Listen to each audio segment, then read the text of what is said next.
લઈને મુસ્લિમ સમાજમાં આક્રોશ પેદા થઈ રહ્યો છે, ત્યારે વક્ફ બોર્ડ તથા અમદાવાદ મ્યુનિસિપલ કોર્પોરેશન તથા ભાડવતો સાથે 100 કરોડની છેતરપિંડીના આરોપીઓને આજે અમદાવાદ ક્રાઇમ બ્રાન્ચ દ્વારા પકડી પાડવામાં આવ્યા છે। જી હા, દ્રશ્યમાં તમે જે આરોપીઓ જોઈ રહ્યા છો તે આરોપીએ વક્ફ બોર્ડના અધિકારી હોવાનું જણાવી વક્ફ બોર્ડની જમીન પરથી રોકડી રકમની 100 કરોડ રૂપિયા પચાવી પાડ્યા હતા।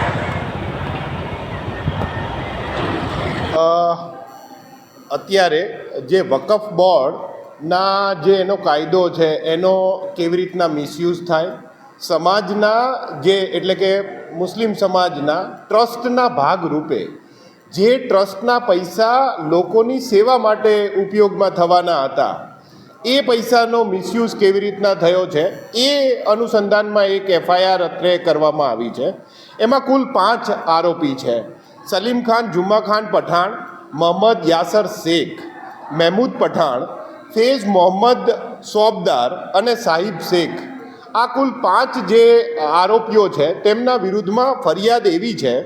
કે અહીંયા આપણા વિસ્તારમાં કાચની મસ્જિદ એક ટ્રસ્ટ છે અને શાહબાળા કાસમ ટ્રસ્ટ કરીને એક ટ્રસ્ટ છે। એ ટ્રસ્ટની અંદર કુલ 5000 ચોરસ વાર જેટલી જગ્યા છે। એ વારની જગ્યા જે વકફ બોર્ડમાં જે એના ટ્રસ્ટી તરીકે જે રીતના એસ્ટાબ્લિશ થવું જોઈએ,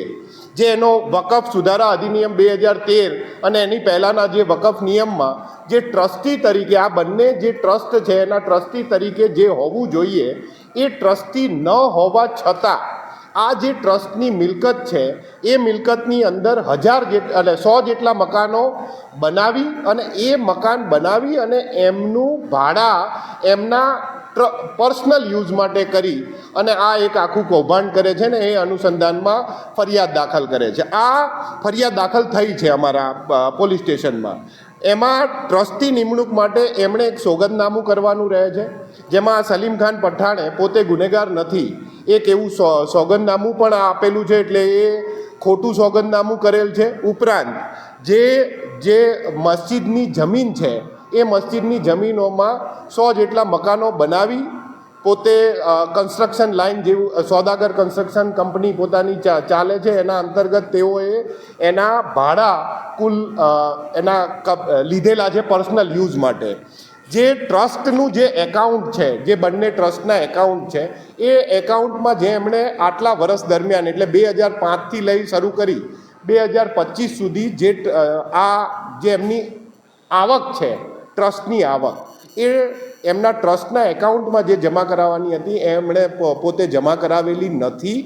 અને એમના પર્સનલ યુઝ માટે એમણે વાપરેલી છે। બીજો જે મુદ્દો છે એ AMC સાથેનો ઉર્દુ શાળા નંબર 9 અને 10નો જે મુદ્દો છે એમાં 2002માં જ્યારે ભૂકંપ આવેલો ત્યારે એ જે સ્કૂલ હતી એમાં દરાર પડેલી, એમાં જે નુકસાન થયેલું એના અનુસંધાને આ લોકોએ એવી રીતના રજૂઆત કરી કે આ જે સ્કૂલ છે એ ચાલી શકે એમ નથી અને બાળકોને ભણવામાં કે અથવા કાલે ઉઠીને કોઈ એની હોનારત થાય તો તકલીફ પડે। એ અનુસંધાને એમણે મ્યુનિસિપાલિટી સાથે તેઓએ 1970માં એક કોન્ટ્રાક્ટના ભાગરૂપે ટ્રસ્ટે મ્યુનિસિપાલિટીને આ સ્કૂલ વાપરવા માટે આપેલી હતી, ત્યારે એમણે પરત લઈ અને એને રિનોવેશન કરીને પાછું આપવાની જે મૂળ શરત હતી એ મૂળ શરતનો પણ ભંગ કર્યો। સ્કૂલ તોડી પાડ્યા પછી ત્યાં કુલ જેટલી 10 જેટલી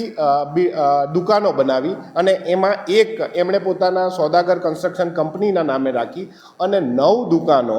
જે એમણે એડવાન્સ રૂપે 9 દુકાનોના એડવાન્સ રૂપે 2,25,000 પર દુકાન પ્લસ 10,000 દરેક દુકાનનું ભાડું એ એમણે જે ટ્રસ્ટના સ્વરૂપે જવું જોઈતું હતું, લોકોની સેવા માટે વપરાવું જોઈતું હતું, એની જગ્યાએ એ લોકોએ પોતાના પર્સનલ યુઝ માટે વાપર્યું છે।